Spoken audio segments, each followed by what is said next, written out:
Hi, everybody. It's your favorite storyteller, Karma. Welcome to episode 19 of My Life Stories. If you're a new viewer, please consider subscribing to my channel. Today's video has been sponsored by Life Tech for You.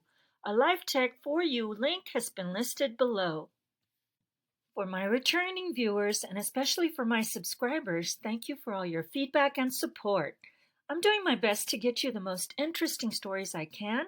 I know most YouTubers get their stories from Reddit.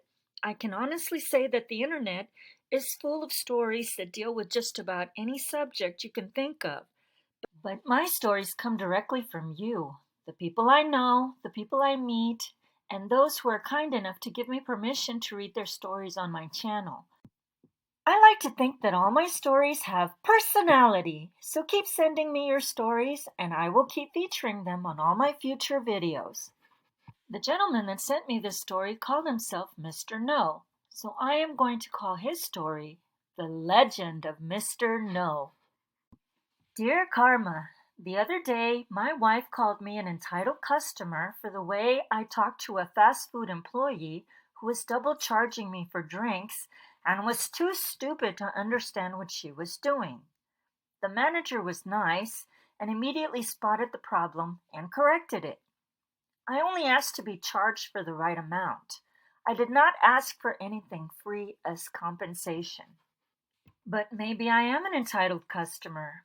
After being in different customer service industries one way or another all my life, I expect people to do their jobs correctly, efficiently, and consistently. Realization of who you are is important to living a happy and fruitful life and career. I have always been demanding and have strived to do and be my best.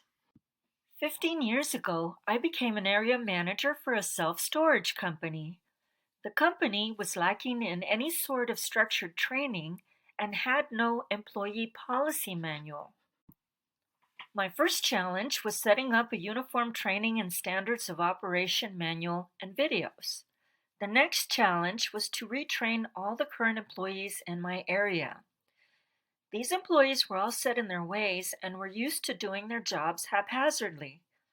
Change was difficult for them to accept, but they learned that they had to change or face the consequences if they didn't. In most cases, this meant termination of their employment. They quickly became accustomed to one of my favorite mantras: the only constant in life is change. After working a couple of months with each employee, the operations at each property was standardized to run the same. Any employee could walk into any of the properties in my area and operate it without any difficulty as the paperwork and processes were the same. Managers knew that if they were going to have their day off the next day, they left instructions for whoever was going to run their property so there would be no issues and no one dropped the ball on any payments and were aware of any unusual situations. All paperwork was kept in the same general areas, and all the rules for employees and customers were evenly enforced. One afternoon, I walked into a property and found my manager, who I will call Kay, in tears. I asked her what was wrong, and she told me that one of her customers, who had several units, had just yelled at her because she had followed the rules and the company rental agreement by overlocking or placing company locks on units where payments were in arrears. This customer, who I will call Mr. B for Bully, was delinquent on 7 units. He had gone to one of the units and was unable to access it because of the company overlock, and he needed his tools. Kay told me she didn't cow down to him and didn't take the locks off his unit and had advised him she was unable to take a partial payment. According to company policy, the rental agreement was written to where if a customer had rented more than one storage unit, all were considered to be one account. So the entire account had to be current or access was denied to all units. Kay also informed me that Mr. B was on the property. He had tailgated or followed another customer that had access through the gate. This is a common ploy used by delinquent customers to access their units without paying on their accounts. I told Kay not to worry and said I would take care of this issue. She timidly asked if she could go with me to show me who he was. As we pulled up to Mr. B's units, I could tell who Mr. B was. He was the big burly guy with bolt cutters in his hands, wrangling with one of the big red company disc locks that was overlocking the unit. FYI, using bolt cutters to cut a lock off a unit in a storage facility is illegal. I yelled, "Hey, stop right now!"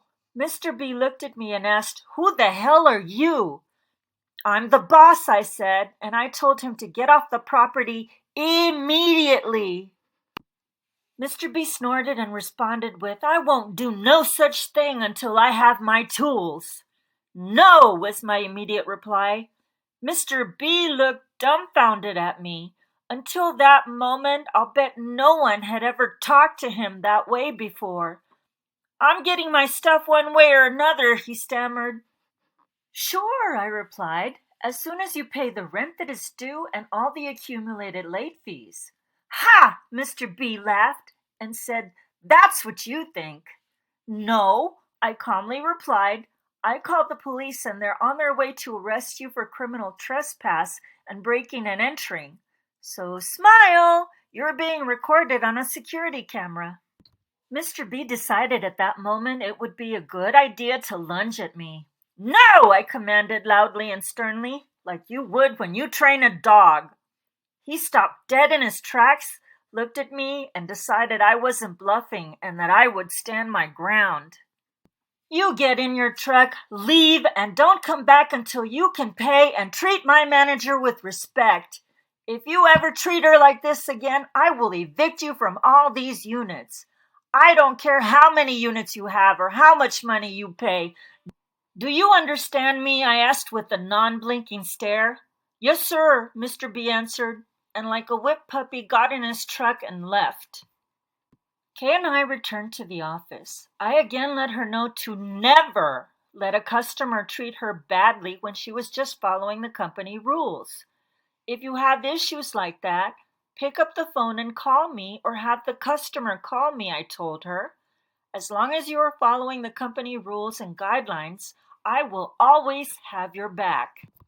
Kay was deliriously happy. In the past, other supervisors and our home office had simply let the customers do as they pleased and had never supported the managers. "No, the customer isn't always right," I inform her, "especially when they want to do things against the rules and sometimes against the law." 2 days later, I went to visit another property. As I walked through the door, the manager of that property, who I will call D, piped up with, "Well, here comes Mr. No," and laughed hysterically. "What?" I asked. I had no clue as to what she was going on about. D went on to tell me that I was now known among all my managers as Mr. No. Apparently, Kay had been telling everyone about our little altercation and how I had stopped an irate customer with the single word, "No!" Dee also let me know that every employee's attitude had changed about the rules and training. She said everyone had been so impressed with the fact that I was not moved and never relented. Not only that, but I had stood up for the manager and demanded respect for her. Why, I had even threatened to evict a customer, and he had 7 units. So I proudly lived up to my new moniker of Mr. No. Over the following years, I was Mr. No and handled several customers who thought they were privileged and above the rules. Karma, knowing how I am, has made me successful in my career. I insist on employees to be courteous and helpful, to follow the rules, and perform their jobs correctly. Mr. No will always have their back. So a word of warning to entitled people out there. If you don't like the rules, don't break them or act out, or you might just be lucky enough to meet a Mr. No like me. Thank you for your time. Sincerely, Mr. No. So I don't think he really is as much an entitled person as a type A personality.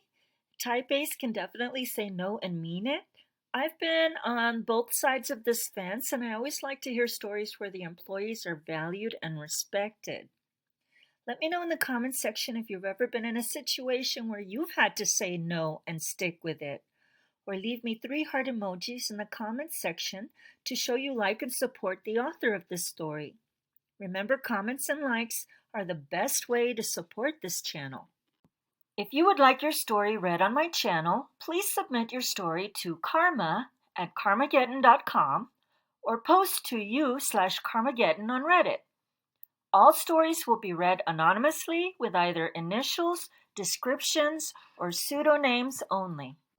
Thank you again, LifeTech4U, for sponsoring this video. If you would like to place an order through LifeTech4U, please use discount code Karmagetin, all caps, for a 10% discount at checkout with free shipping. Thank you everybody for making it this far on this video. If you like this video, don't forget to give me a thumbs up. Feel free to share with anyone, and subscribe and hit the bell icon to receive notifications regarding any new videos that come out. Well, that's my video for today. And remember, do something nice today. Help me change the world. It's not their turn, it's my turn to shine. Like the rays of the sunlight reaching out my arms. So, catch you next Tuesday. Have a great day and an awesome night. Laters!